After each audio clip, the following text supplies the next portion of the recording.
Welcome to another Consults Over Coffee. I'm Dr. Michael Jones, and I'm joined today by Dana Frostick, who is a longtime RVA resident and artist. And are you the director of Artspace at this point? What's your title? My current title at Artspace is treasurer. So I've been treasurer now for, I guess this will be the end of my first 2-year term. Right now, I'm on a lot of committees as well, so I'm very active. I seem to be like a director, but that's just because I got my fingers in everything. You're the person that everyone comes to look for when something's not working. Right. Exactly. For folks who don't know about Artspace, can you just kind of give us kind of a quick thumbnail about what Artspace is all about? Well, so Artspace is, we've met our 32nd anniversary as a nonprofit gallery in the Richmond area. And I think the only one that's older than ours as a nonprofit is 1708. Then what we do basically is focus on exhibitions of artists from the Richmond area, regional, and further out, even beyond that. But we do like to focus on the region of Virginia and Richmond, and we provide a professional level gallery exhibitions with opening receptions, and through the years, we've also had a pretty vital performance series, which we're hoping to bring back pretty soon. And so you guys, for a long time, have been over in Manchester, right? Yes, we were in the Plant Zero Art Center from 2004, so we had 16 years there, and it was a really good run. That was actually the longest period that we were in any of our locations, so it was quite an experience. So where are you guys? You guys are maybe heading out a little further west at this point, or north? So we're, I can't say specifically till we get a signed lease, but we are looking further up along the Forest Hill out west direction. And we're hoping to have a lease signed within the next month with the goal to, if that works, we will hopefully be in a new space by the end of spring or very early summer. How's the pandemic impacted you guys? That's been a huge impact. Last year, our biggest fundraiser, which was the Within Reach auction, which last year we renamed it Streaming, ironically became streaming only because 2 days before our event, the city of Richmond was closed down by the mayor due to the COVID. And so we kind of pivoted to an online-only auction, and ever since then we were closed for several months, and then we were able to reopen in smaller numbers. We couldn't have our opening receptions, so basically we've been just kind of limping along, and we had a lot of exhibitors that we had lined up either went with strictly an online exhibition, and we have a few people that we've held over that we'll be rescheduling once we get a new space. But we just decided that at the point where everybody had been accommodated one way or the other, that was already scheduled, that this is probably the best time to find a new locations. We've just had some issues with parking and stuff like that at Plant Zero through the years that we just felt like we could find a better space, better fit. Yeah, that'd be good. So you guys at the time were also offering workshops and some classes, is that right? Those happened periodically, but there wasn't any kind of a formalized program. So as we're moving into our new location, our membership at this point has renamed. Our outreach committee is now our programming and partnerships committee, and we are going to be focusing very strongly on developing workshops and educational opportunities for students and adults as well. And we are hoping to get a grant together partnering with the U-Turn and the Collaboratory, which is where our temporary office is now located. So that would, because you primarily, I guess, had focused mainly on sort of up-and-coming professional artists. Yeah, all levels, actually. I mean, we had quite a few artists who had their first shows there, right. But we've had a lot of artists who are at, even beyond their pinnacle of exhibition. And so it's a great variety. And, of course, through the years, we've developed two kind of noteworthy events that we rotated on a year biennial event. We had the Think Small miniature exhibition, which started in the year 2000, and we just had our 10th one.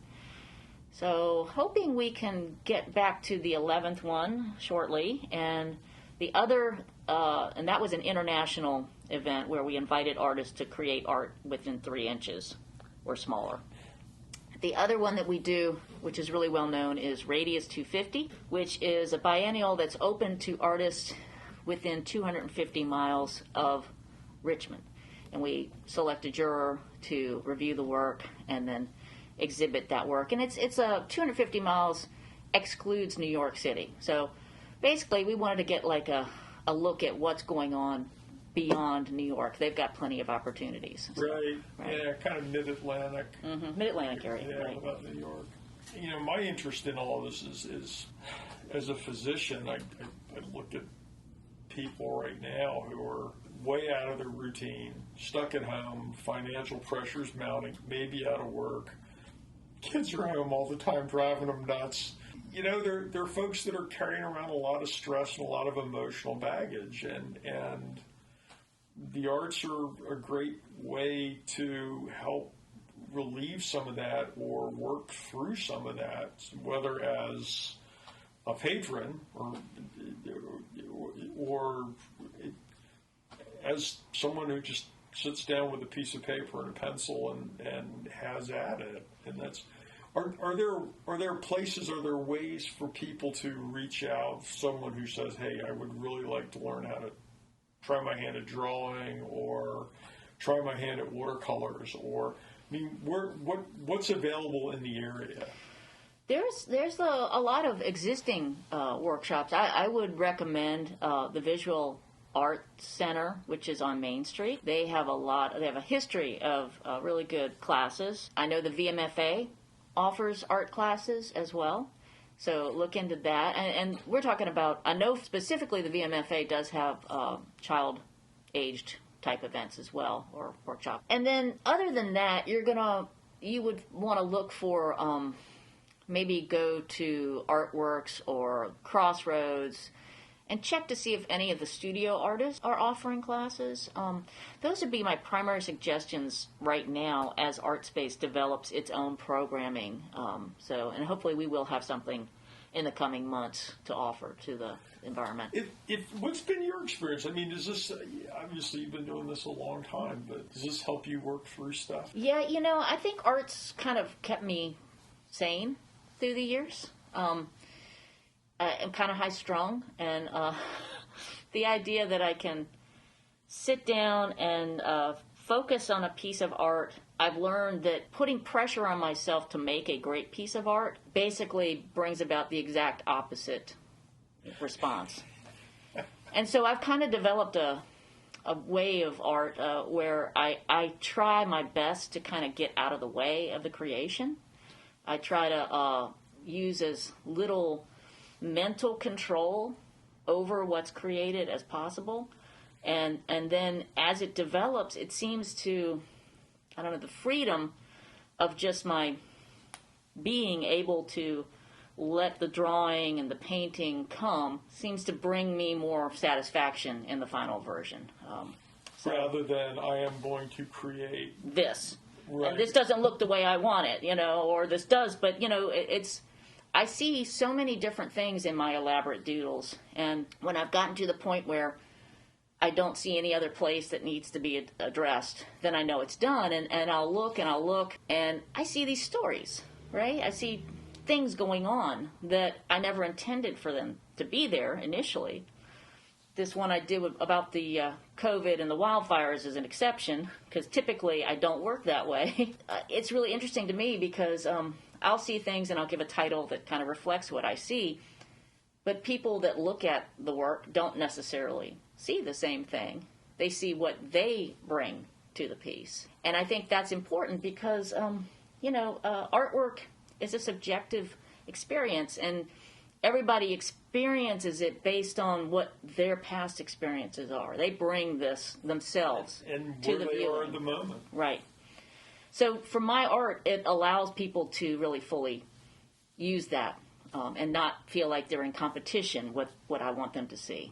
For me, writing and playing music it's powerful therapy. Pulled myself back from some pretty ugly places by just kind of sitting down and either journaling, writing a short story, working on a particular melody or something.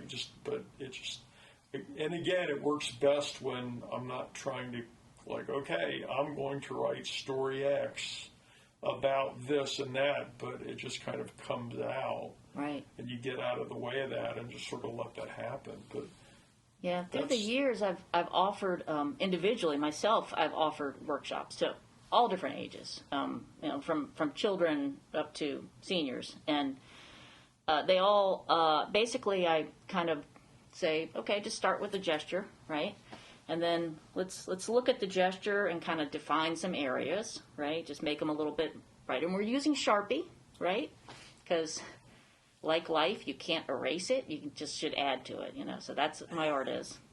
You can only keep adding. And then I say, well, look, think of some patterns that you like and fill in some of these areas that you've defined and kind of alternate them. And now just put some color down, and add some color here and a little color there. And this process, which is it's so loose, there's very few rules, but it allows people to relax with the art and kind of not get in their own way, right? And then they're creating something, and it gives them a feeling of success and empowerment, and that they've actually created something that's beautiful, and nobody's judging them for the quality or the value. I remember when I was a kid, and I've always done art. When I was 6 years old, I said, okay, I want to be an artist when I get older, Never changed, and I know most people do change, but I never did.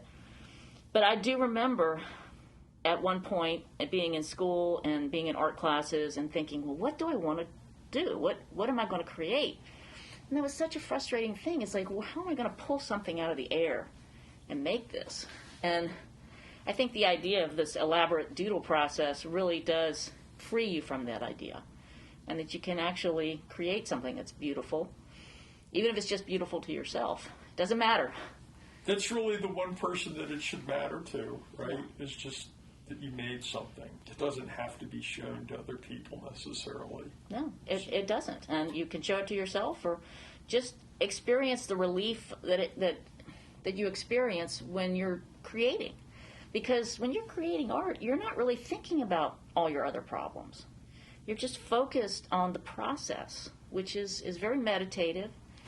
And it's I enjoy it a lot. It just, like I said, it keeps me from being too crazy. And I think there's a lot of literature that supports the idea of art therapy, whether written word, painting, drawing, music. It doesn't. I don't think the form matters as much as the process and the attempt. I agree, absolutely. And I don't think, quote unquote, you don't have to be good. You don't necessarily have to. You don't have to be formally trained to do that. And I think people get intimidated that, well, I can't do this, or I won't be able to do that. Well, I have people that come into my studio and they look at the paintings on my wall and they say, "Oh, wow, how do you do this?" And then inevitably they say, "I can't even draw a straight line." And well, neither can I. I don't even attempt to draw a straight line. That's what a ruler is for. Yeah, that's what a ruler's for. But when you look at my paintings with the patterns, the overall effect is that they're all very much perfect-looking patterns. But if you get up close, you will see that there is no perfection at all. It's the overall effect that kind of blends and becomes this appearance of perfection. So just letting go and letting it happen is the most important thing to me for making my kind of art. Well, and I think that's where the therapy comes in, I think, is when you sort of either you're working through something consciously. I always think about that when it comes to journaling or writing something, that you're going to get this off your chest, or you just lose yourself in the moment, which is, I think, ultimately kind of the goal. I mean, is the most refreshing thing. resurface 3 hours later and go, where's the time going? And man, do I feel better. Absolutely. What was I worried about? So Why true. am I not worried about it now? Yeah. And I just, I think a lot of times, I mean, people, it just seems we're in such a destructive phase as a society. Mm-hmm. People want to tear everything down. They want to break things. Like it's just, and that's never really solved anything. And I think if you had more of an attitude, well, let's be a little creative here. I think it puts everything into a more positive light. It doesn't mean that there aren't issues that don't need to be addressed, but Sure. at the same time, I think when people approach things more from a constructive rather than a destructive point of view, the world functions a little bit better. Yeah, absolutely. And, I was just thinking about, prior to COVID, God, it seems like a lifetime ago, but I used to really enjoy, and I hope to enjoy again in the future, having friends over and either all working on our own pieces at the same time or even collaborating together, where we would, one of us would, you can do it in any way you want, but, one person would start this piece, another person would start another piece, and then you swap and kind of add to it. And some people are a little bit unsuited for collaboration because of the idea that once you let go of the control, that somebody else is going to mess up what you did. So some people don't suit well, but if you're amongst friends and you're not, hung up about maintaining your control, it's a great way to spend time with friends. You can do something constructive and fun and relax, and it's better than sitting around and just watching a movie every time you get together or Absolutely. Whatever. I love good cinema, but yeah, watching TV is sort of. It's like with you, you play in a band, right? And playing by yourself is great. You got to practice, but the feeling that you get when you're playing with other people, collaborating on sound, is just that much greater. It's exponential. Yeah, and it's funny. I've been exploring this concept that's not necessarily novel, but I think that people all have intrinsic rhythms. Like I think that if you set people down, if you just grab someone and said, sing a note, I don't care what it is, just sing a note, sing the first thing that comes to mind, they would probably gravitate towards a certain pitch. Mm-hmm. In general, like that's their tonal center. And I think it's the same with rhythmicity. And so music as an expression can be either pitch or rhythm driven. And I think when you play music with people, I think what happens is these rhythms get synchronized, and that there's something that's fundamentally satisfying in doing that. I mean, that we can all feel. Yeah. I mean, it's whether you're singing in a choir, whether you're playing in a band. Yeah. It's weaving all these things together. And it's the same with art. It's just all of a sudden, the whole becomes greater than the sum of the parts. Exactly. And that's a really powerful place, both I think creatively and therapeutically, that you belong to something, that you've made something. Yeah, it's true. And our society kind of needs a little more of that, I think, at the moment. I'm just, I look to you guys and what Artspace has tried to do and has done for years. And, we used to have art in school. We used to have art class, right? I mean, not for years and years and years, right? Wow. I mean, see, I don't have kids, so I don't even know that. That's terrible. It's. You got to go to a special school to get art classes? Those are the things that kind of get cut. That the fine arts sort of take a back seat. And, exposure to the arts is so important, it teaches you how to think creatively and to kind of not get stuck in the what's this and this and this. And it's so frustrating. I think that if kids were allowed to have art, it's as important, probably more important than playground or recreation, because then it gives you an option. It gives you a way to think outside of what people are expecting you to think. I told you earlier I heard an interview on WRIR. I don't know if you can use your competitor's name, but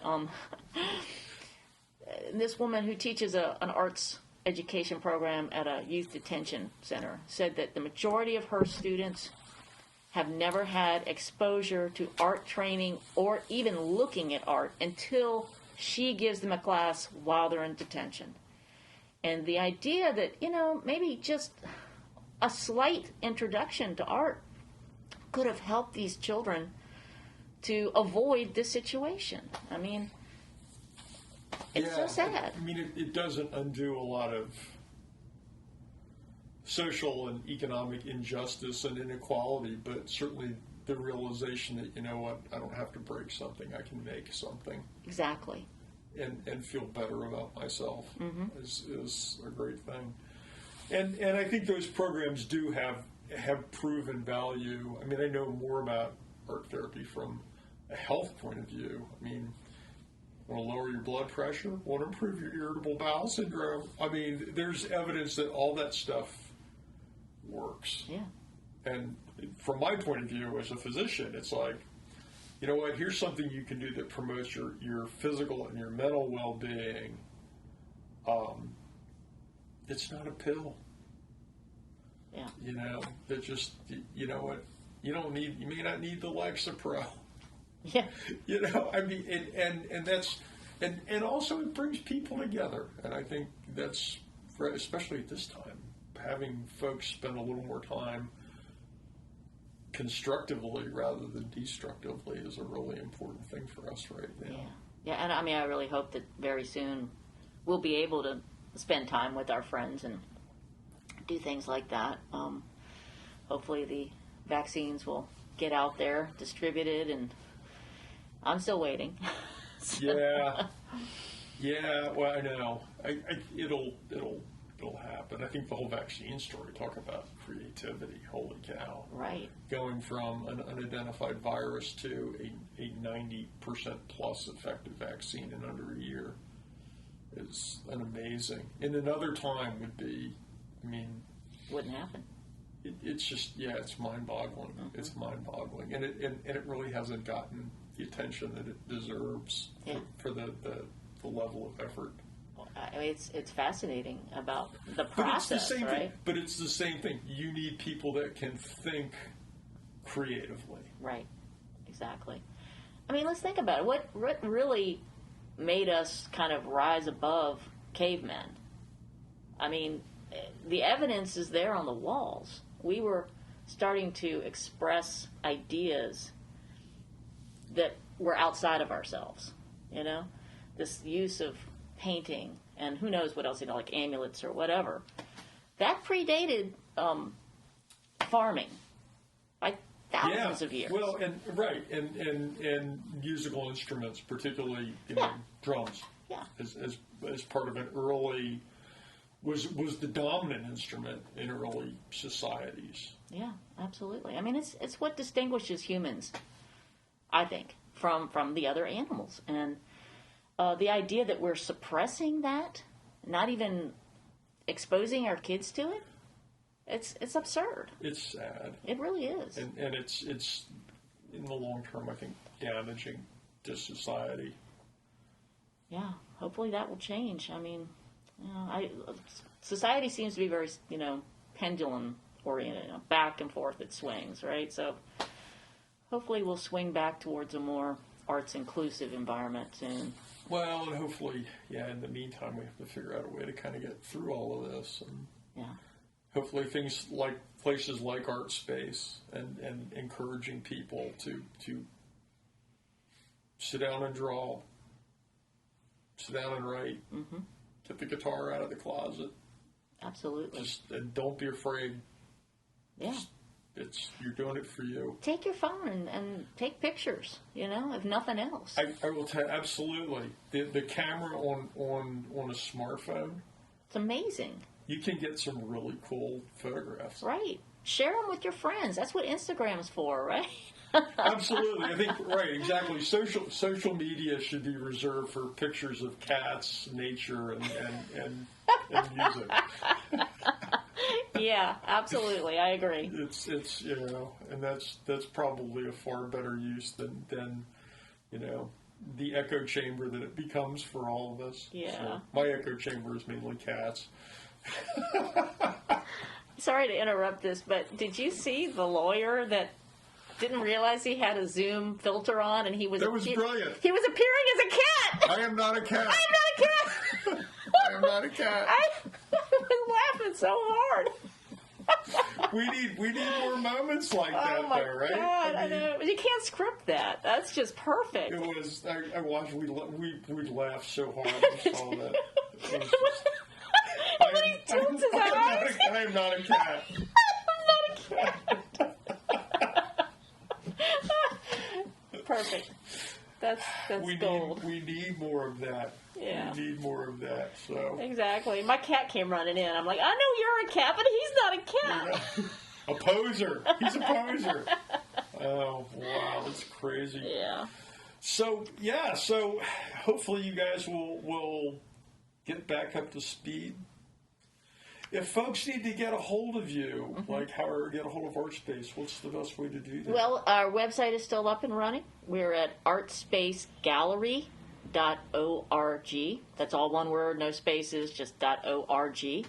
And you can find our phone number and email address on every page. And at the bottom, you can find links to our other social media. We are on Instagram, we're on Twitter, we're on Facebook, LinkedIn, YouTube, you name it, you can find us there. And if you look at the exhibitions tab right now in the menu, you can sign up for our direct email if you're interested. So there's a general interest as well as a all artists for artists who are interested in calls for applications and stuff like that. So, check out the website. There's a history of exhibitions we've done in the past. All kinds of videos available on YouTube and Facebook to enjoy. And then if folks were looking to say, look, I want to get started at doing this, but I don't know how, you can get them pointed in the right direction. Oh, absolutely. I get emails all the time.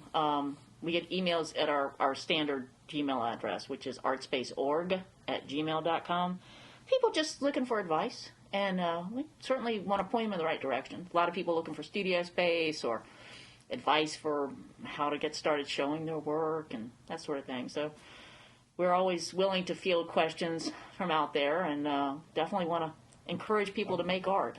I'm kind of thinking we could almost do one of these little sort of collaborative drawing efforts, but like just kind of pass things from house to house. Oh yeah, and that's kind just of adapt to the times, right. Well, right? that's one of the that's more like a, what do they call the exquisite corpse kind of idea. Doesn't have to be like exquisite corpse is you divide a piece of paper, Yeah. and then you only see one side, and then you turn it over and let the next person continue it. But yeah, so that's similar to a exquisite corpse. But yeah, and in the past we've done this thing called Art Roulette, where we kind of get a list of artists and randomly assign them to teams, and then they do their collaboration and they choose their method, right? The last time we did it, we actually involved high school students from the area. So it was like one professional artist and then 3 students. And that was a lot of fun. Because you guys had a showing with some of that. Yeah. And there's some of that's in my house. Oh, cool. Right. Exactly. Yeah. So hopefully we'll get to do one of those again. But yeah, it's with the students not really being in school and the virtual, it's kind of hard to. It's a weird time. Yeah, but things are going to change. And if the 1918 flu is any indicator, people are going to really be in the mood to get together again once this is under control. Oh, I think so. I think so. And in the meantime, if you're home and struggling and grinding, don't be afraid to pick up a piece of paper and a pencil and draw or write or make music or sing in the shower, dance around the house. There's value in all of it. Don't be afraid to create. Nobody's judging you except yourself, and so just enjoy it. Absolutely. Yeah. Well, it was great talking with you. Thanks so much for doing this. Thank you so much, Michael. It's been great chatting with you, and I really appreciate the opportunity to talk to your audience as well. Yeah, absolutely. Well, that's another Consults Over Coffee. We'll be back next week. Thanks for joining us.